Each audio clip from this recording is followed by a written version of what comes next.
What's going on, everybody? Mortem here, this time bringing you some pretty exciting news, for me at least, and that is that Temple of Elemental Evil is in fact coming to Steam, which should pretty much be the title of this video, as was announced like a day or two ago. Now, I did want to spend a little time researching, exactly what was going on with this version and everything, for reasons we are about to get into, but I did want to mention, it's actually really funny, like not even a couple days ago, on July 26th, I had released a video talking about video games that use 3rd and 3.5 edition D&D, of which Temple of Elemental Evil is one, and then not even a day or two later, they wind up announcing that this is coming to Steam finally, which is quite the interesting timing. But I want to break this down, talk about what this is, why it's exciting, some important stuff to know about Temple of Elemental Evil if you're just watching this video because you like to watch my stuff, I guess, and all of that. So, what Temple of Elemental Evil is an isometric CRPG from the now-defunct Troika Games that released originally all the way back in 2003. It makes use of one of the sort of original mega dungeons from D&D, known as the Temple of Elemental Evil, of course, which is an adventure in the Greyhawk campaign setting.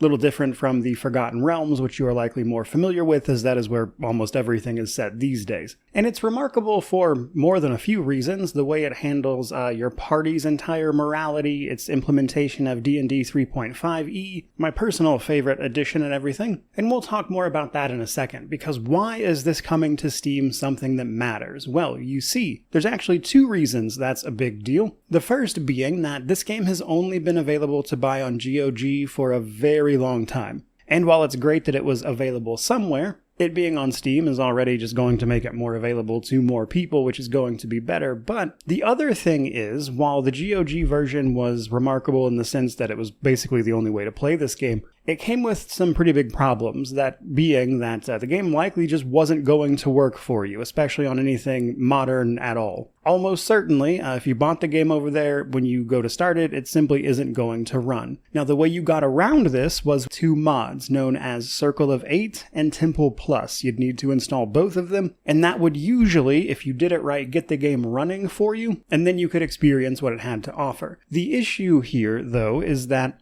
even then, it wasn't a guarantee fix. There was still things like save file corruption, just regular old bugs, and it simply wasn't a cure-all by any means.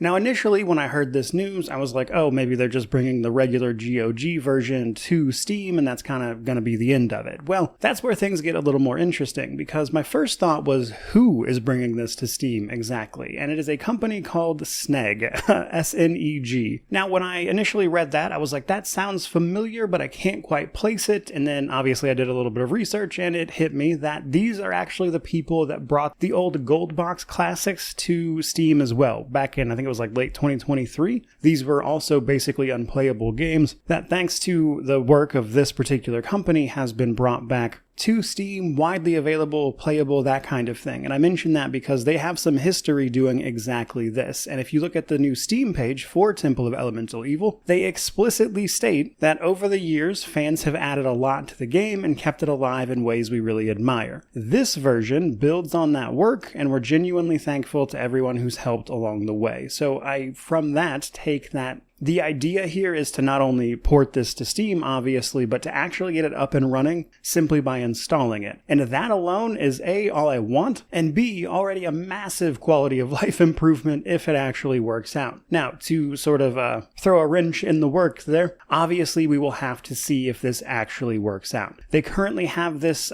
Steam release slated for September, which is not too long away. They initially had it listed as September 20th, but it's since been just put to September generally.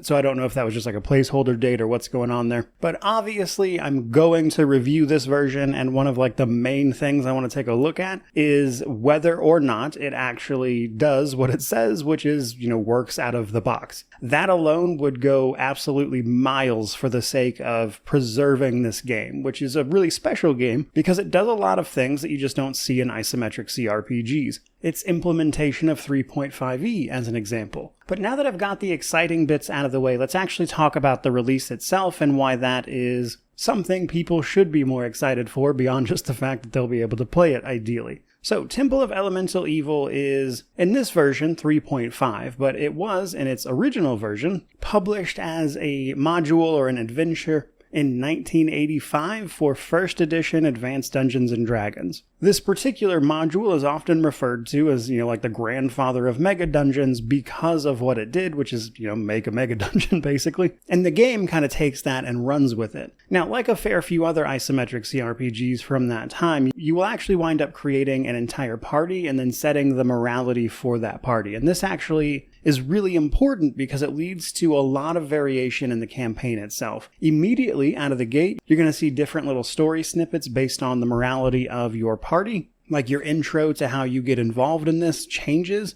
and they're very short, don't get too excited. But it's still just a really cool little detail. And then you will initially go to the village of Hamlet. This is kind of where the campaign starts. You do a bunch of quests and stuff around town, get kind of ready to go and understanding what you're doing before you head over to another town. I think it's called like Nulb. And then from there, you wind up going into the temple itself. And while you might think, from the sounds of it being a dungeon, that, like the choice stops there and it's just all combat from there. But that's actually not true. What's going to happen is that you're going to meet various factions within the temple itself. And then that can, of course, lead to the game's various endings, of which there are several. So while the campaign and the nature of it might sound kind of narrow and closed in, that's not really true at all in terms of your options. And obviously, I don't want to spoil that stuff here, but that's before we even get into, of course, its implementation of my favorite edition of D&D, 3.5. In fact, one of the things Temple is the most well known for is actually how it implemented 3.5 and just how true to the tabletop version it actually is.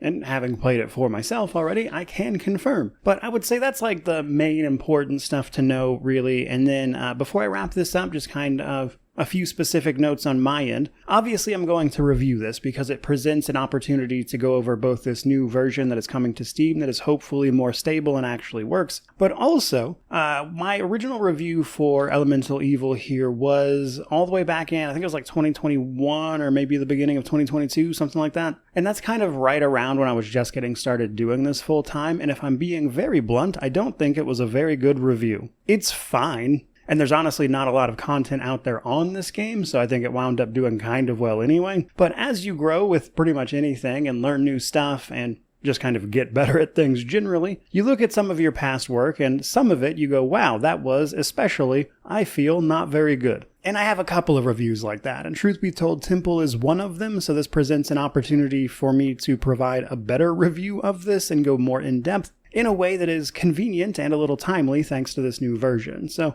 that's something I'm looking forward to doing in September, which, truth be told, outside of this, I think only had like one announced game release I was really interested in, so I should be pretty wide open. But even beyond that, I think this is especially cool news because, as everything I've just told you might have pointed out, this game was especially close to kind of just falling off the edge of eternity. So it was difficult to play, it required mods, like you had to jump through a bunch of hoops just to get it running at all, and even then it didn't run well. So if this version comes out, is actually stable and works, that will be absolutely huge for people getting to continue to play this game and experience everything it had to offer in the history of both D&D, CRPGs, and video games at large, and that to me is something I think is really cool, which is why I wanted to make this video, which hopefully you have enjoyed. But that is pretty much everything I've got for you today. So certainly hope you enjoyed all that. If you did, by all means, like, comment, subscribe, all that YouTube jazz. But regardless of any of that, truly, just thank you so much for watching. I really do appreciate it. May you wander in wisdom and have an amazing day.